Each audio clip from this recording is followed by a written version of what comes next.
Evening, folks. So I am just here hanging out. So anyone around online, feel free to hop in. Anyone who's been following me on X knows that there's a big little poll contest going on where the winner between me and the awesome Janelle Shiki, whoever's book wins, the organizers buy 5 copies, give those away for free, which should happen tomorrow, if I'm not mistaken, between whoever wins. Let me check right now. As it stands, it is very close. It's been close all day. So as it stands, 98 votes total. I'm down by 2%. So I think that's two, maybe 3 votes down. So if you happen to be online, go check it out. If you've read Skyfold, which I think of my 3 books, it's right now my maybe not. It's either my highest rated or has the second highest number of ratings on Goodreads. So it's catching up to The Fall of Sylvandria very quickly. Very proud of that little novella. Um, so it's this one right here. Just online. Who was I watching earlier? Tim Carter, actually. Tim Carter was just on. I think is technically still on, just finishing up with Bearded Book Beast right now. The awesome Chris over there, and they were talking about fun fantasy, and cozy stabby fantasy is what he calls his Jester book, which pretty great. And that one's Sphinx, I think. Skyfold is in Sphinx this time around. We'll see how it does there. Still in the first round, so too early to tell. But it's a very fun little novella, so definitely worth checking out if you have the chance. Um, yeah, I'll get into a little more about it. Maybe do a quick reading from it too tonight. But mostly, I'm just here at the end of the day, celebrating what is a much closer race than I expected, and just having some fun. So anyone in the chat, feel free to come goof off. And yeah, I mean, normally we are in what would normally be my reading time tonight. Um, so I want to get back to that. Right now, I want to get the title right. I'm reading Bureaucrat's Guide to I always get everyone I tell about this book, I get it wrong, by Steve Davies. Not that Steve. This is an awesome Steve. Um, and I'm very, very fond of his writing. The Bureaucrat's Guide to Heroism by S.I. Davies. That's Steve Davies on Twitter, or X, where we met. And just an absolute gem of a human being, really fun guy. And kind of in the same spirit as Skyfold. I can't I don't know. So I still have a chunk of the book to go through, but I mean, he would have to completely mess it up for it to get anything less than a glowing 5-star review. Um, the best way to describe it is it reads like lit RPG, or progression fantasy. So the main character is a bureaucrat who gets tossed into a fantasy world, and that fantasy world has kind of like an automated presence in his mind, reading his or sorry, reading out his stats to him or telling him about the world as he encounters it. Um, kind of picture like Jarvis. Actually, that's a really good, yeah. Picture Jarvis in Iron Man, kind of like dry humor, lots of sarcasm. The book is just chock full of really, really funny moments. And maybe because I worked government. So for a while I worked government after my master's in university. Not not something I enjoyed at all, let's be honest. The author, I think even then, like the soon to be author in me was screaming, this is not the right path. So I got out of there pretty quickly, and no regrets there at all. But I think because of my time in a very heavily bureaucratic environment with all the good and the bad that implies, uh, it's just very funny for me to see bureaucracy and someone who's very bureaucratically minded, very analytical. The main character is very analytical, but that takes very funny turns. And the progression side of it is really funny. Like the way the stats factor into it. So he does a stupid thing and his animated, sidekick mouths off at him for how dumb he is. And then his stats go up or down accordingly. And I can't do it justice. I really can't. I was not braced for the level of humor. So yeah, Bureaucrat's Guide to Heroism. You can find that I think I've reposted it a few times on X. But check me out on Goodreads, and you'll find it there. It should be the most recent book I rated. I kind of gave it a review to come rating for now, and I'll give the review the moment I'm done. But again, like, how do I put this? There have been some books where I've been really happy with how they start, and then they nosedive. I'm far enough in this book now, I'm confident that's not gonna happen, and if it did, it would have to be an extremely steep dive for me to stop liking this book. I mean, it's really, really good. It's really good, so I encourage anyone watching this to check it out. I'm gonna make a quick repost of this on X, anyone checking it out? Yeah, brilliant. Um just tell some people around here to come hang out. But yeah, anyone, if you happen to be around, come check us. Check out in the chat either on X, or I'm also on you. I posted this to my personal YouTube account. I'm not too active there though, so don't expect anything regular. And then I also have my Facebook page, so this is posting to there. So quick little repost here. Uh, Come hang out, bring tea. Actually, I need to pour myself some tea, so I'm going to do that in a second. Um, yeah, tonight. I don't know. I haven't done this in a while. I don't know why. I used to make this almost every night. Grew up having chai tea. Um, so what I do nowadays is, instead of the whole works of making it on the stove top, usually with either milk or coconut milk, is what I used to use, and then all the spices. What I do now is I have little satchels, and then I put all my spices in the satchel, and I put that in with separate rooibos tea bags. So tonight I am having rooibos chai, and the spices I threw in, I threw in a few extra ones tonight. So for any chai fans, um, yeah, I don't know, throw in the chat what you usually have if you have chai or tea, or what's your late night drink. My late night drink is definitely chai tea when I can, or just plain rooibos sometimes. I like rooibos tea. It's because caffeine free and tastes good. But right now I'm having it with, what do I have? Cloves, cinnamon, cardamom, cumin, turmeric. I already said cumin. Fennel seeds. Yeah, fennel seeds. Um, did I say cloves already? Cloves, cumin, cinnamon. Yeah, there's a solid 7 or 8 spices in there. What am I missing? Anise seeds, I think? No, yeah, well, I threw in fennel, and I threw in also some anise. I normally throw in some star anise for that really strong licorice flavor. Tonight I just threw in some fennel seed and some anise seed. They kind of have distinct flavors. So just, I don't know. I That's what I usually do. I just throw in a whole bunch of whatever I'm in the mood for, and you end up with this fantastic smelling caffeine-free tea.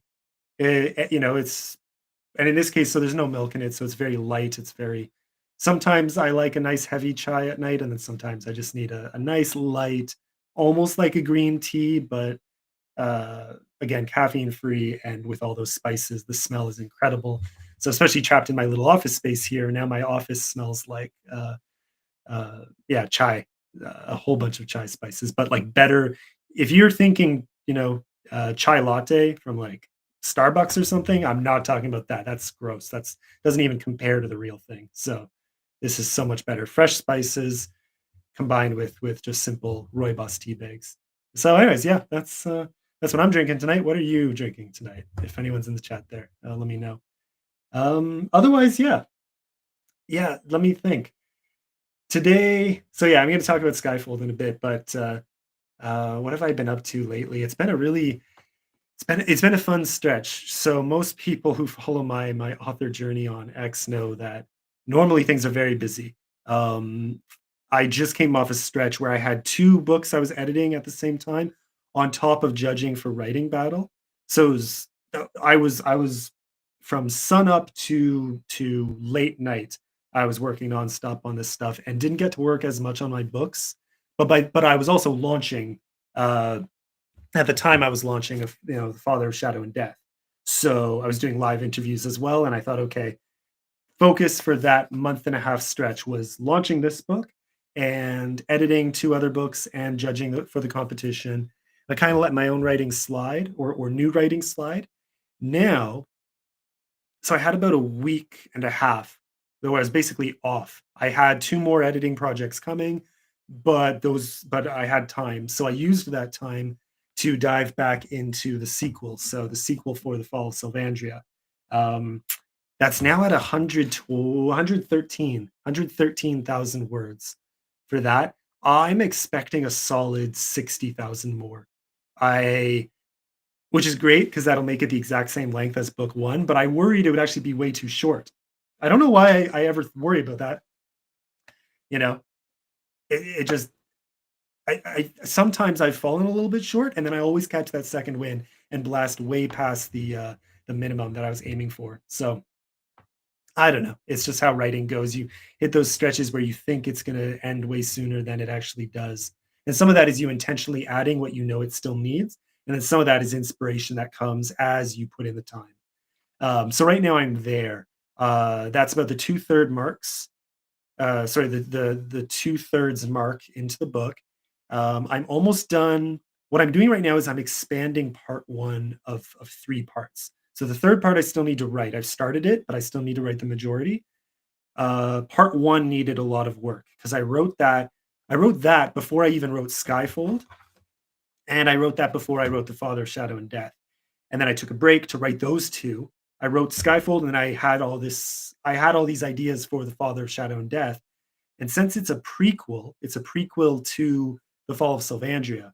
So I thought, okay, I better do this now because I might put things in there that will change what's coming in the sequel. So that was my theory, or my idea was I need to write this now, um, because then I won't have to make changes to the sequel before publishing if and I won't trap myself. That was the other thing too.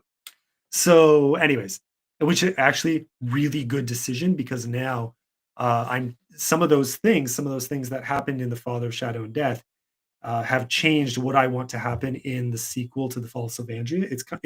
It's made it a much richer story. I was It's not that I was nervous about it. It's just that it had some ups and downs when I was writing that first part. And I really I don't know. It was also at the same time as the audiobook came out for The Fall of Sylvandria. Anyone who's been following knows that that's been a journey. It's actually all been re-recorded now. I'm still editing it. I'm taking a break, and then I'm gonna edit it and publish that. Um, so that's my other ongoing project is editing a massive audiobook. It's like a 20-hour audiobook that I have to edit now before I can republish it.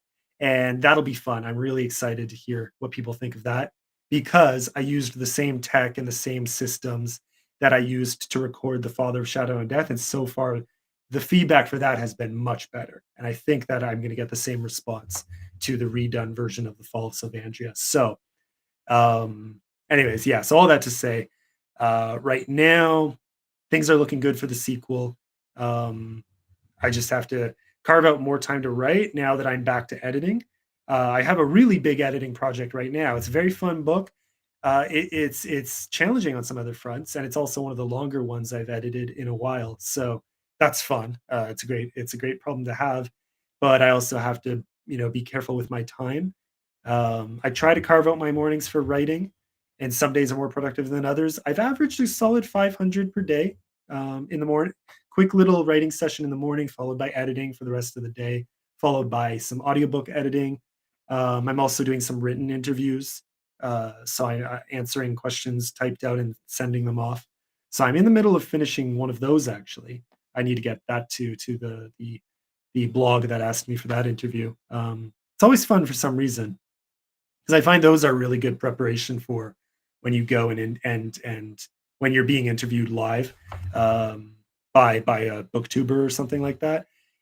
It's nice if you've written out answers to similar questions in advance for a blog or something, and then you kind of have the information already, you know, geared up and ready to go when they ask you a similar question. Makes it easier and less stressful, so then you can just relax and have fun because they're also my friends, and I go on those chats more than just to promote my books, just to hang out with my friends, to be honest. Now, it puts your book in front of a new audience. That's great, but it's also a very slow way to promote your books. Very fun way to do it, but slow compared to social media or ads or things like that. So I just do it for fun, honestly. Um, and it's also a good way to learn because they often have unique insights that readers have that other authors won't necessarily. Um, Authors are readers, but we're also once you've been writing long enough, you get trapped in a very different mindset from just a normal reader, um, which is tough to navigate because it's like we all talk different languages. So when you're trying to incorporate reader feedback, you almost have to relearn how to speak that language again so that you can properly understand what they're saying and what actually needs fixing in your book. And then you as the writer have to figure out how to translate that into the actual writing process. So that's been fun because that's kind of been my journey the last year and a half has been taking the things I did in the Fall of Sylvandria, learning from them, and then learning from other things I've been doing, like story judging, like editing, that have helped me refine my skills, and then taking that back into my writing. So my first big experiment with a new way of writing was Skyfold. And like I said before, like this was, I'm going to flip over to this screen. Um, yeah, so Skyfold was my attempt at one brighter fantasy. It still has grim moments. It still has some heavy moments. So brace yourself, but it's mostly fun, and it's meant to be fun, action packed. Well, I say action packed, but less action than the Fall of Sylvandria. The action I was going for was very in the moment, character driven, and it's a heist, so the action is all fun and twisty action as opposed to breakneck battles. This is far more suspense, and they're up against impossible odds, trying to navigate this ancient mythic stronghold of these godlike beings that rule over them. And so Skyfold, uh, yeah, and it's this small team too. It's a much smaller cast than my other books, so very tight knit group trying to navigate their own dynamics at the same time as trying to navigate this very dangerous environment they've been thrown into. Yeah, I mean, the whole thing takes place in a very fun fantasy environment where it's floating islands in an environment that's almost always raining or mist or some sort of precipitation. At the very least, mist. It's always damp and wet and cold. And there's monsters and there's these godlike beings and there's meteor showers which play a huge part in the world. The meteor showers are the hearts of dying stars, and all the magic in the world comes from these stars. Starfall comes from the shards of these dead stars that have exploded. So a different version of our stars, obviously, but it's a lot of fun. Um, yeah. Anyways, I don't know. I had a lot of fun with the characters. Fan favorite is always Riven, who will still have some interesting influence on future books. Yeah, some of the cat. Well, funny. So it's actually a prequel. So the next, I don't. This is probably a big spoiler, but not really. Um, uh, yeah, there. I was about to give a big spoiler away. Let's just say that the cast you see in this book are not the main characters of the series to come. They set the stage for what's coming. So everything that takes place in this very action-packed heist has major implications for the characters that we see in the main series. I'm actually going to revert to children. So it's two childhood friends, technically three, but two main characters, Amden and Briannon, will be the main characters in the rest of the Skyfold series. I'm still working on titles, so I was almost going to call book one in the main series Skyfold, and then I realized no, Skyfold is the right title for this prequel novella. So I think all future titles will be something like the Skyfold Abyss. I think is going to be book number one. Uh, the Skyfold Fortress, maybe a future book that would be down the Skyfold Archon is another one. The Skyfold Desert, it's always going to be the Skyfold something. I think three words. I don't want long titles, not like the Father of Shadow and Death. On that note, let me check something really quick. But on that note, I've started another book. So I know I said let me see. Sorry, replying to something really quick. I know I said that I'm working on the sequel to the Fall of Sylvandria. I'm also working on the sequel to The Father of Shadow and Death. It's a very I've only barely started it. It's a total side project. And it's gonna be I had another horror book in mind that I am gonna write, and that one I really wanted to have a irreverent tone, not sacrilegious. I don't mean it that way in terms of religious audiences.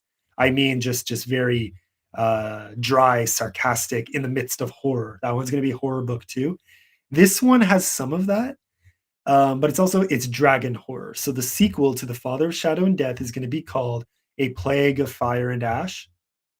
And I've written like the first scene of it, basically, not the full first chapter, but the first scene. I'm already really excited. Like it's whenever I'm getting tired of writing the sequel to Fall of Salvandria, uh, I will I will take breaks by writing that. So it's kind of nice to have because like I don't know, a few days ago I was hitting a bit of a wall and I realized I needed a kind of a creative breather. And so I started on this dragon horror. And anyone who follows me on X knows that I made the what was it, the first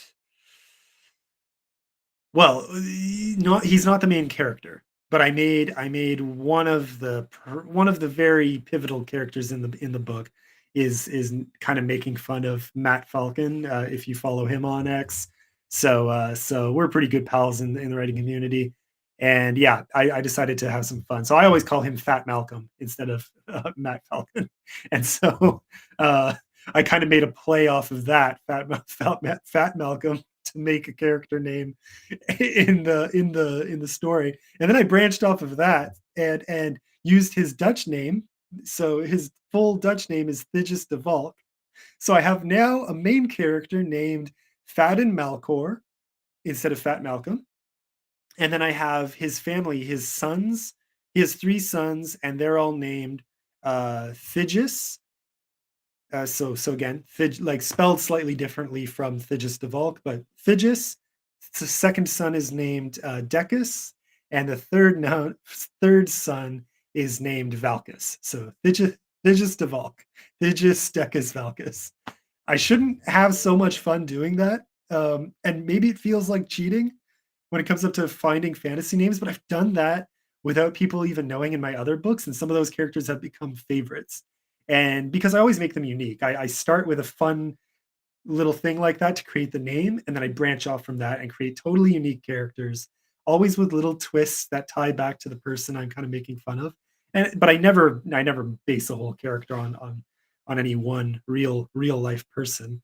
But I do like to have fun like that. And it helps me writing. I find I actually write faster and better when I'm just having fun with it. When you take off some of the pressure. I don't know if anyone else is like that. Uh, anyone watching this, anyone feels the same thing. But yeah, I find you just got to take the pressure off yourself, have fun with it, and it usually makes for a better a smoother writing experience. I find it comes to me much easier. And yeah, anyways, so with Skyfold, I did that a little bit. Mm. I named Izek. Izek is one of the side characters. He's not part of the main trio, but he is present, and he becomes more of a main character in the main series to come. And he was named after Isaac Anderson. So yeah. So howdy, Brian, by the way. Um, yeah, so it's something I try to do in all my books. Like I killed my best friend, like my best friend from middle school. I'm talking all the way back to 14 years old. I killed him in the first uh not the prologue, but chapter one, first page of my book, The Fall of Sylvandria. I killed him right away. That was just it had to happen. And I don't think it's a spoiler to say this. He doesn't even know this. I haven't told him this. He appears again in The Father of Shadow and Death. So I gave him, actually, he appears split between two characters, which is kind of fun. So little, sometimes I take traits or things from, uh, yeah, no, seriously. Like he knows that. He knows I killed him in the first book. He doesn't know I then feature him a lot later. So I have fun with that. I don't think he's going to feature in the sequel to the Fall of Selvandria, and he is now like completely dead. There's not really any meaningful way to mention him going forward. in even in the sequel to The Father of Shadow and Death. Like he's gone. He's had his time in the sun. The other character that's kind of based off him, but very different story and very different character altogether. Him I can have fun with. So there's potential. Actually, oh, I have to. Yeah, what am I saying? The plan is totally to come back to him in book 3. Uh, so again, not the sequel to this, but the book after that. Um, yeah, which is feels a far way off. These books take way longer because they're so freaking long. Um, but I am hoping to have the sequel out probably by March. That's the goal. I'm thinking end of March 2026 is when that's going to come out. Um, may even be a bit later, but that would only depend on the cover art, which is starting mid February. So I'll probably get that by close to the end of March. Yeah, then I need pre-order time. So end of March, early April, something like that seems likely. Um, yeah, but I'll have this hopefully done in terms of drafting by the end of December, if not mid-January. I hope by mid-January because I'm teaching another course, 2 courses actually, for the college here in Ottawa come early to mid-January. I think they said the semester starts around the 10th or so. So, yeah, anyways, that'll be fun. That's gonna be a fun course to teach. I'm teaching 2 sections of the same course, and it's essentially a writing workshop, so, I more or less get to run a critique group and get paid for it, which is kind of fun. I took the course when I did the same writing program, and it was very useful and a lot of fun, too. You know, so there was a lot more, that went into it than just us all sitting around, giving critiques to each other. There were assignments involved and lectures involved and things like that, but a solid half of the entire time together was spent in those critique group uh, sessions. Very, very fun. So, yeah, anyway, so I'm looking forward to doing that. And hopefully I'll get to finish writing before then. If not, I can work it in between. But I also have another story competition that I'll be judging for around that time. Yeah, I mean, literally, well, I can, which is kind of a bummer, but the program isn't going to exist past 2026.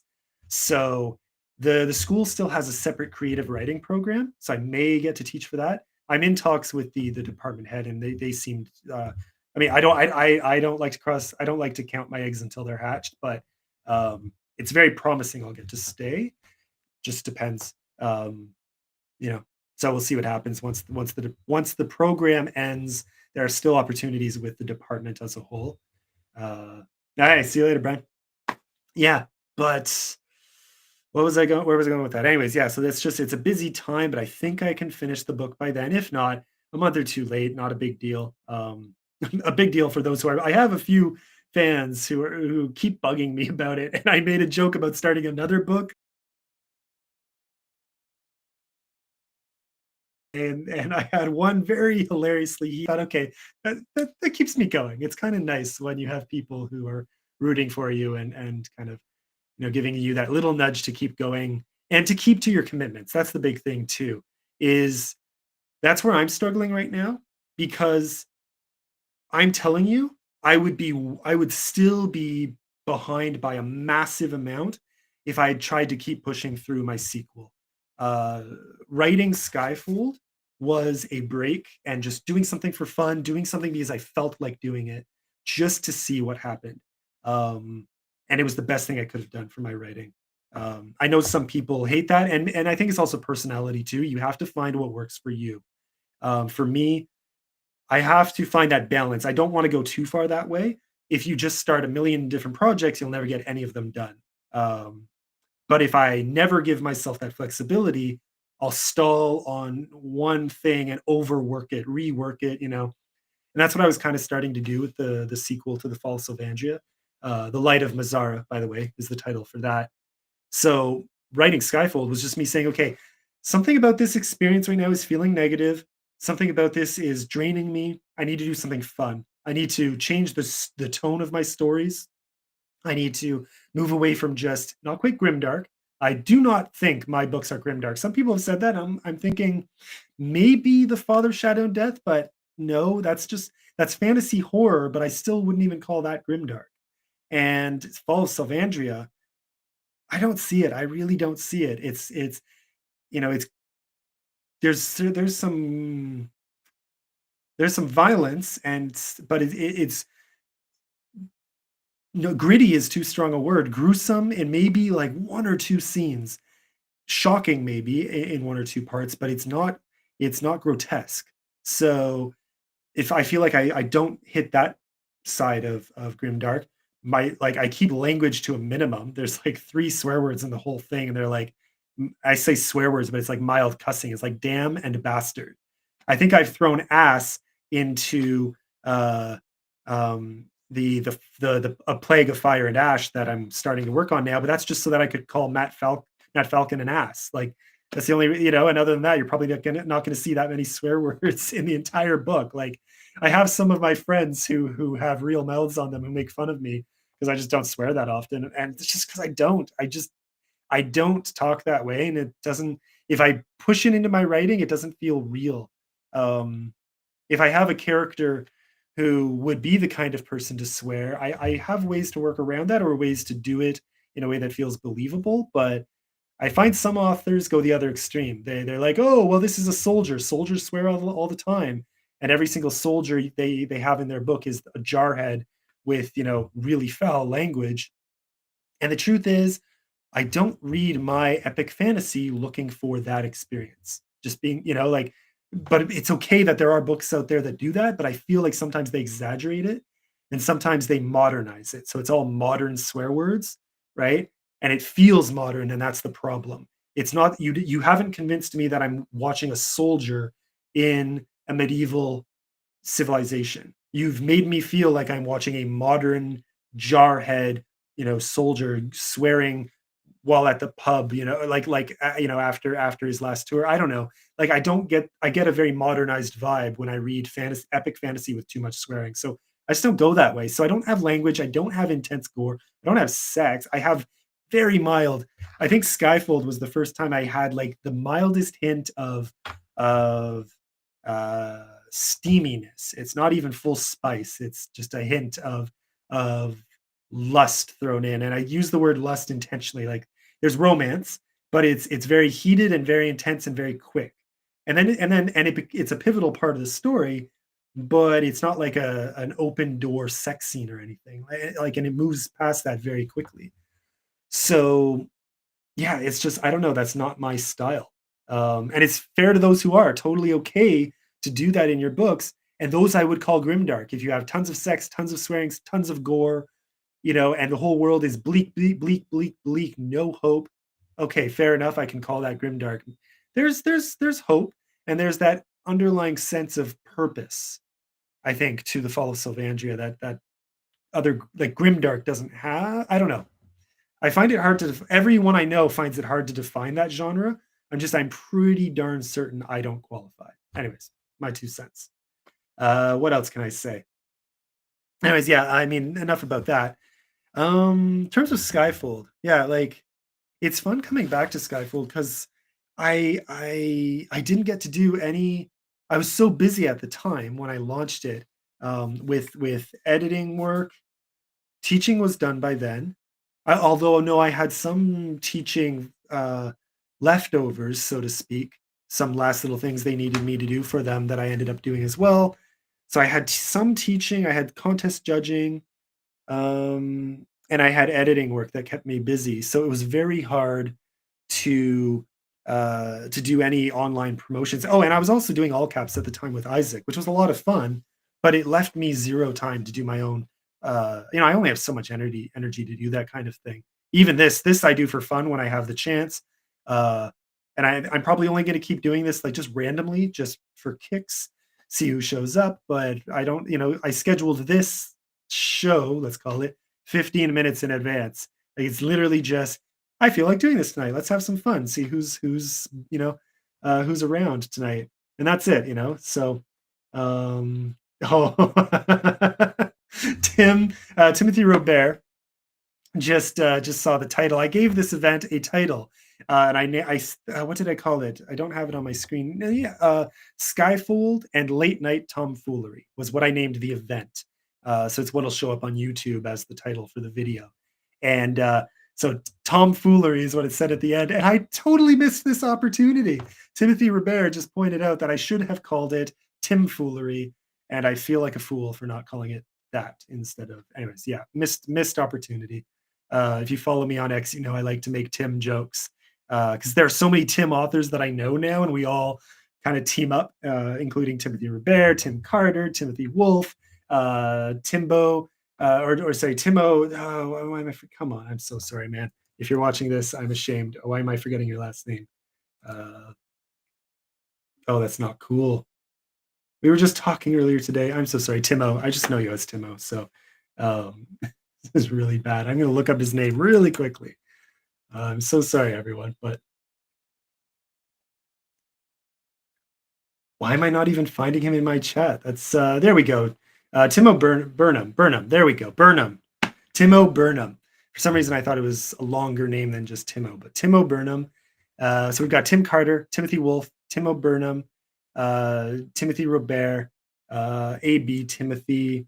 Who else? Anyways, there's a whole crew of Tim authors. We all hang out, have a good time, or just crack jokes about the Timocracy, the rise of the Timocracy, best form of government that has ever existed and that ever will exist. Anyways, so just fun going there. So I missed that opportunity. Oh well. But yeah, it's anyways, I was maybe gonna do a reading. The nice thing about being done recording my other audiobooks, so I like I said, I recorded The Father of Shadow and Death, then edited that, and at the same time as editing that, I started re-recording The Fall of Sylvandria, which I mean, that's a chunky book. That's 6 by 9 inches, 540 pages. That's 171,000 words. So again, 20 hours 20 hours finished recorded product. Um, yeah, so my voice was suffering by the time I was done recording those two books in a row. It's only 7 hours for The Father of Shadow and Death, but then not 20 hours for The Fall of Sylvandria. The reshoots anyway. So it's nice to have my voice back. I feel like I only lost it a few times while recording, and I'm much better now than I was before. I've also written most of my more recent writing has more scene breaks, which give me a natural pause in which I can take a drink or do, because I find if I pause mid take and then do anything major, even just swallowing sometimes can radically change your voice, which sucks. So sometimes you'll do audio takes and a single chapter will have these massive breaks in voice. And I try to avoid that. I try to minimize how much that happens in my audiobooks. Still hints of it here and there, but I'm much better at moderating that while also not losing my voice. Very hard balance to strike. So, yeah. Um, all that to say, I could do a reading right now. Maybe I will. Hmm. Ironically, so there's more. So I like I said, there's steaminess, but not quite spice in Skyfold. Ironically, there's again not open door, but there are sex scenes, very light ones, very closed door implied in the Father of Shadow and Death. Um, and it's not again, it's more steamy than spicy. It's definitely steam instead of spice. Like it's clean, but implied enough that I think some readers who prefer clean fantasy may not enjoy that, and that's very fair. I'm kind of in the middle in terms of what I enjoy or what I can handle. I lean cleaner as what I enjoy, but I can handle uh, slightly past that. And I think I've started to write that way as well. I've started to write on the edge of what I can handle. Um, I don't quite know why. Like it's intentional. Maybe I just have a harder time putting voice to that. It's not about realism. I think part of it is about challenging myself and giving uh, a richer view of the world I'm describing, and it opens new doors for character development. It's also me trying to give an honest, story about elements of life that I want to talk about. So some of that steaminess in The Father of Shadow and Death ties into the horror. Um, I don't want to go too into that, but I mean the main character is a very broken man, and some of that steaminess actually contributes to that. Bad decisions on his part, or manipulation against him or his manipulation of others and the fallout of that. Like that matters because when a character's decisions lead them into situations of horror, I think you want to know how they got there. And I want to capture the temptations and the darkness as well as the good within those circumstances. That was my goal with that. So it was new territory. Very fun, I think, to write, but also I think maybe too on the edge for some people who prefer really clean fantasy. Um, which is kind of my wheelhouse, so I have to be careful there because I don't want to alienate some of my favorite readers who I know really love what I've done in like the Fall of Sylvandria. Um, yes, that's a challenge for me is what do you do when your own preferences and your own style changes? Uh, I think you have to stay true to yourself as a writer, but I don't want to intentionally alienate loyal readers either. You want to write something that they're still going to enjoy. Might just have to be separate projects, right? So something I wrestle with right now is how do I accommodate the different needs of different readers, or do you just plow ahead? You just follow the direction you're on and let different books appeal to different readers and different groups. I don't know. I think it varies author to author. I'm still in my experimenting phase. I'm still growing as an author, and I know that. So I don't want to box myself in too early. I think that's part of my mentality as well. Okay, all that said, Skyfold's steamy scenes happen very early in chapter one and then basically never happen again. So I don't know if I can do a reading from chapter one. I was just thinking about that because yeah, it's like not three paragraphs in, but it's there. The first chapter is broken into 5 or 6 scenes, and it's about 3 scenes in that you get some steaminess. Yeah, like it's again, it's nothing too graphic, but it is just enough that I wouldn't necessarily want to do a Twitter reading on it. It's kind of something fun to enjoy when reading, but right on the edge out loud. I don't know. Would I read this out loud if I was doing a reading in a bookstore? Probably. Like it's clean enough for a general audience. Yeah, I think I need to be in the right headspace to do that. So no steaminess tonight. Uh, sorry. Sorry to disappoint. Yeah. All you need to know is that the main couple in the story, Cabot and Riven, madly in love, and they're on this heist together. So there's some steaminess. You get some of the backstory of how they got together, um, which ties into her character and what makes her so unique. So he's a very fun character too. Yeah, his main thing I can tell you about it. Like he's a prospector, and what he prospects for is the shards from the meteors, the ones that have the magic power because they come from the shards, or sorry, they come from the exploded hearts of dying stars. And those shards then get confiscated by the sovereigns. And the sovereigns are these angel, godlike beings that rule their world. So the main character, you know, he collects the shards for them. Very dangerous job to do because you're going into danger zones where these meteors are falling actively. And he's also a very adventurous character partially because of that, it had an appeal to him right away because of the risk, because of the adventure and the promise of wealth. Because they get paid, they get the currency that they have in this world, civems, in exchange from the sovereigns. But for him, it's about the adventure. It's about taking risks, trying new things, and one of those risks is what brings him to Riven. Excuse me, when they meet. Um, Not something he expected, and he finds out her own unique relationship to the sovereigns, uh, why she hates them so much. So there's huge animosity there. Not everyone who lives in the world hates the sovereigns, but those who do very much see them as oppressors, not gods, not sovereigns. Excuse me. So yeah. So he's doing this for mixed motivations. He teams up with her and goes on this heist. They're trying to steal from the sovereigns. The it's an artifact made of the shards from the meteors, but it does something very specific to this world. And they go and they try to steal it, and that's the entire book in a nutshell. Um, and it sets the scene for what comes next in the series. So he's doing it for adventure and fun, or so he thinks. She's doing it with much deeper motivations. And then they have, a few other friends who help them along the way. Um, but her motivations get a lot of fun the further you go because you find out there's a little more depth to the world than you realize. and that the sovereigns are more than they seem. Um, and and you also see these characters face off against monsters and against different creatures. It's a very rich fantasy world, which was fun to do in so little space. Because I don't think no one's accused me of info dumping in the book yet, which is nice. Because I wanted it to feel lived in, and I didn't want it to feel like you were getting bombarded by information. But there are a lot of terms, and there are a lot of creatures, and there's a lot going on in the world. Um, which is kind of fun. I just got to let my imagination go loose, uh, and give kind of a very, I think, unique experience. It'll be very fun to flesh out this world. I really, really can't wait to flesh out this world in the main series. The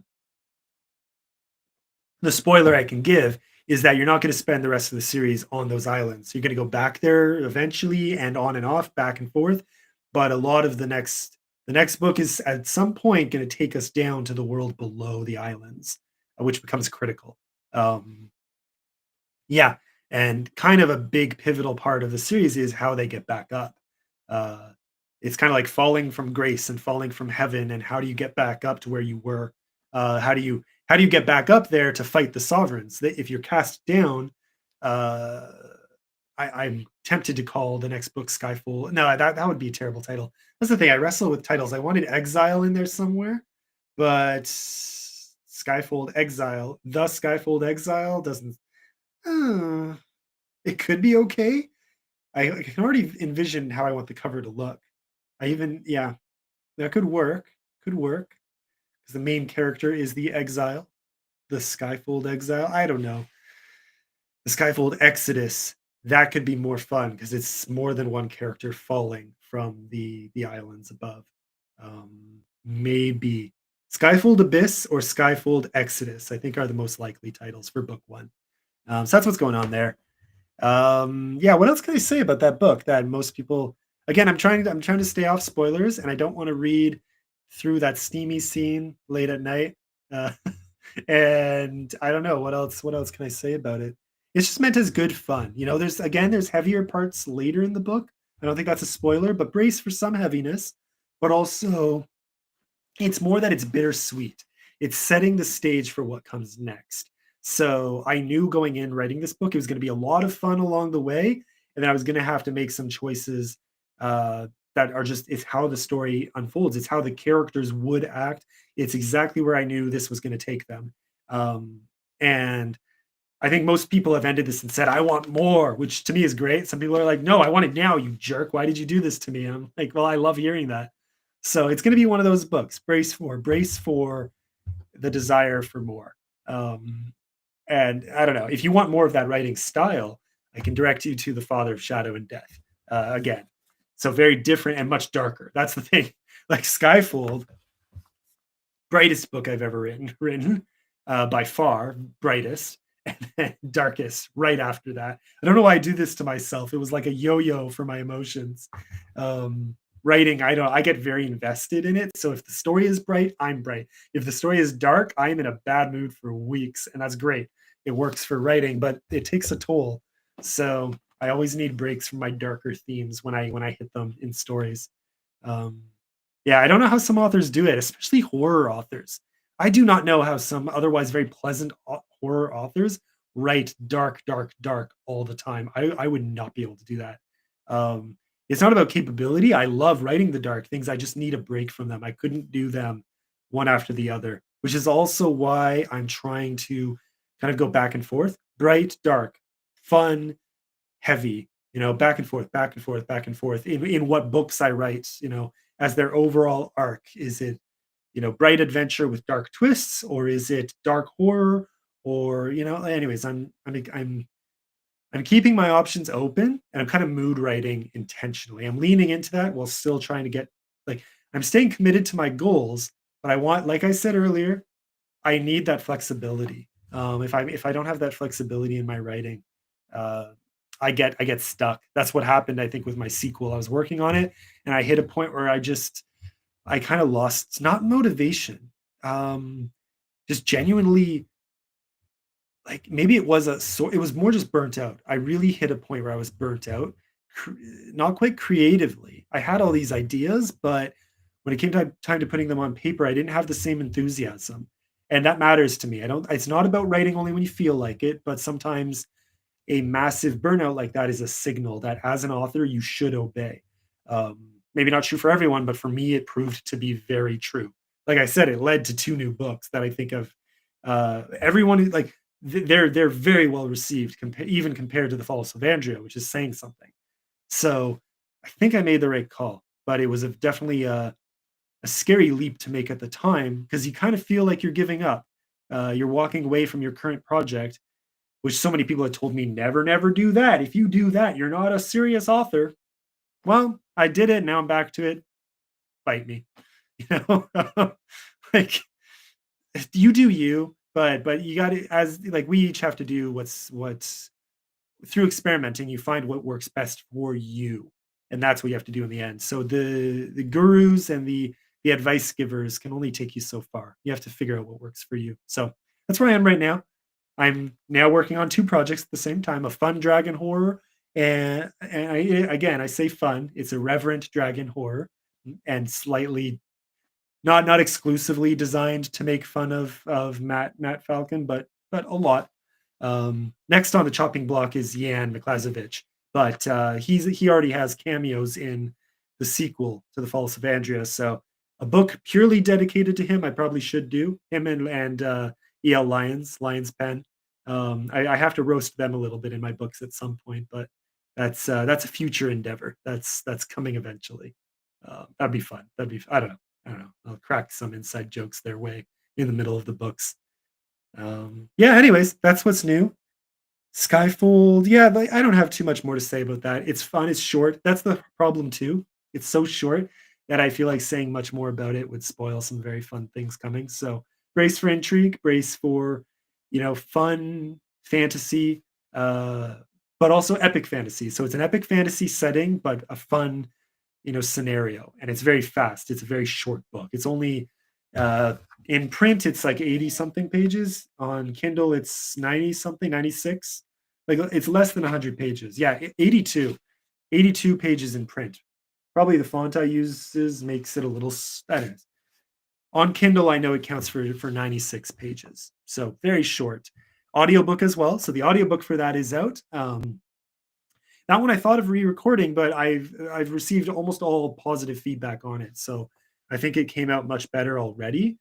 I don't think it needed a full re-record like The Fall of Sylvandria. It's only 2.5 hours, so go check it out, see what you think, listen to a sample. But yeah, again, like less than 3 hours, so very quick listen, very quick read. A lot of fun to write. So anyways, yeah, I think that's all I'm gonna do for tonight. Again, this cuts into my reading time, which I hopefully can go do now. Thanks to those who dropped by or to those who listened. And if you get the chance, there's a link underneath if you're on YouTube or Facebook. And if you're on X, right on my profile, I think it's still one of the first things there. You should be able to find the ongoing poll. Which is, yeah, I'm down by I think 3 votes now. So if you have the chance to go vote for Skyfold, that would make a huge difference. So go vote Skyfold. I will attach the link again on Twitter right after I end this. Yeah, that's all. Thanks so much, everyone, for hanging out. Just thought I'd have some fun for the night to close off the day. I will wake up tomorrow and see if I won or not. It's so close. It's so close. It's like 99 votes and like 51.5 to 48. So whatever that translates into. Anyways, we'll see what happens. So I'm glad it's as close as it was. Janelle is a very great author and an awesome friend and just a great person in this community. So to do this well up against someone like that, it means a lot. It says that I had a lot of friends come through in this community, so I really appreciate it. Whatever happens, it's been fun. Yeah, that's it. That's it. So cool. I'm gonna head out and get some of my fun reading done. Again, Skyfold was kind of my attempt at fun, but an even funner, like just pure comedy book that I'm reading right now. Again, by S.I. Davies. Uh, uh, why am I doing this? The the bureaucracy. Why am I doing this? Of heroism. That was the part I couldn't remember before.